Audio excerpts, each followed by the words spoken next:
Welcome to the Zach on Leadership Podcast. I'm your host, Zach Hughes. Today's episode is entitled Leading from the Naughty List, Leadership Lessons from ELF, Part 3 of 3. The 2003 film ELF, starring Will Ferrell and directed by Jon Favreau, is one of the most beloved Christmas films. My family makes a tradition of watching it every year. As with many of my favorite movies, I cannot help but notice the subtle leadership lessons sprinkled about like candy in spaghetti. Elf is packed with too many leadership lessons for just one Zach on Leadership episode, so I've thoroughly covered it over the past 3 weeks. You may not realize it, but Buddy had 3 different work experiences and 3 different bosses, each of whom had their distinctive leadership style. We examined each of them to glean the lessons to be learned. 2 weeks ago, we talked about Santa's Workshop and Ming Ming. Last week, we covered the North Pole and the Gimbals Manager. This week, our podcast episode is about Greenway Press and Walter Hobbs. Greenway Press is the workplace of Buddy's father, Walter Hobbs. Buddy has already experienced manufacturing and retail. Now it's time for the taste of the corporate life. Let's see how that goes and what we can learn. Walter Hobbs is on the naughty list.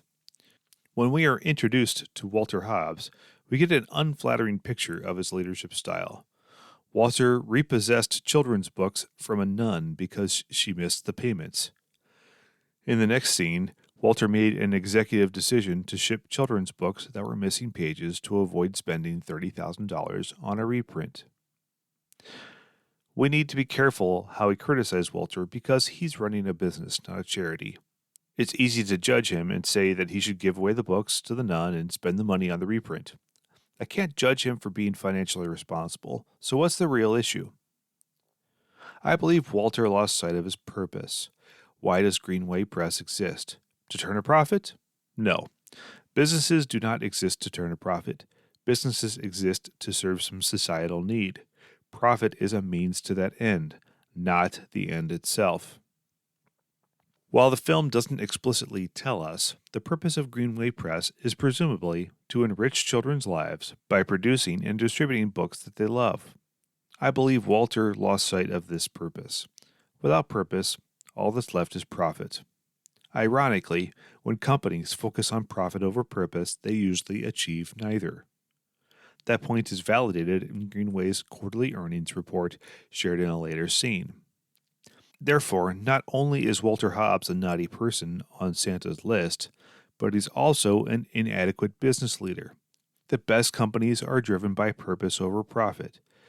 If you would like to read more on that topic, I've provided links to various articles from Inc.com and Financial Times, or you could also read the book Built to Last.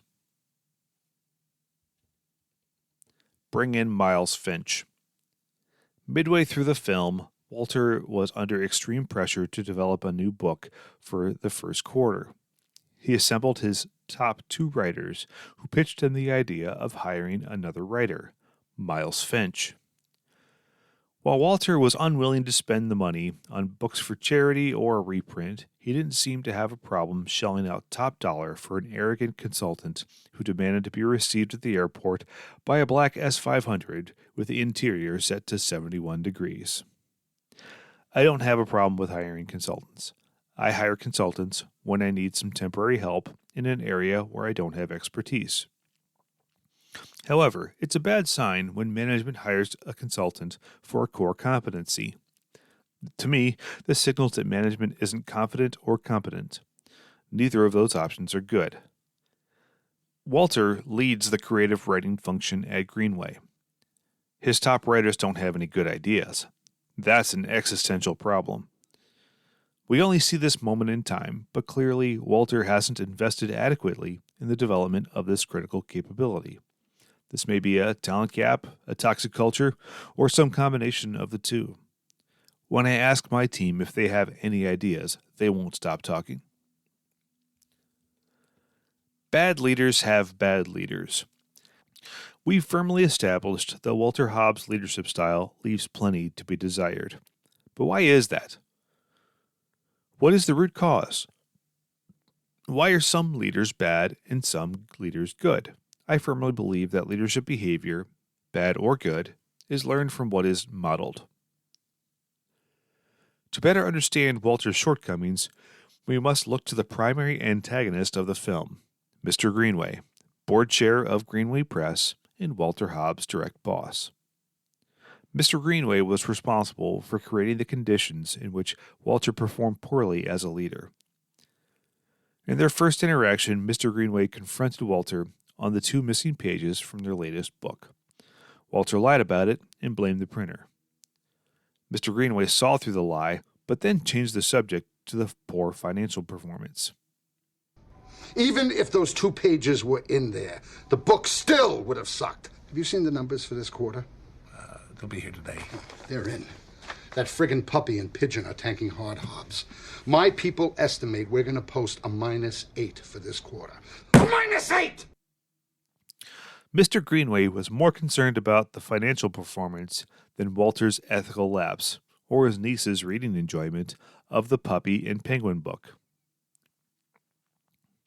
Mr. Greenway was much more concerned about the financial performance than Walter's ethical lapse or his niece's reading enjoyment of the Puppy and Pigeon book.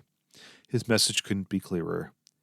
He cared little about values or customers and cared most about profits. As a result, Walter was crystal clear with where he stood with Mr. Greenway. He even shared this with his wife, Emily. I am one bad pitch away from getting fired. This pressure made Walter Hobbs desperate to meet the demands of his boss. His desperation made him hire Miles Finch instead of investing in his team.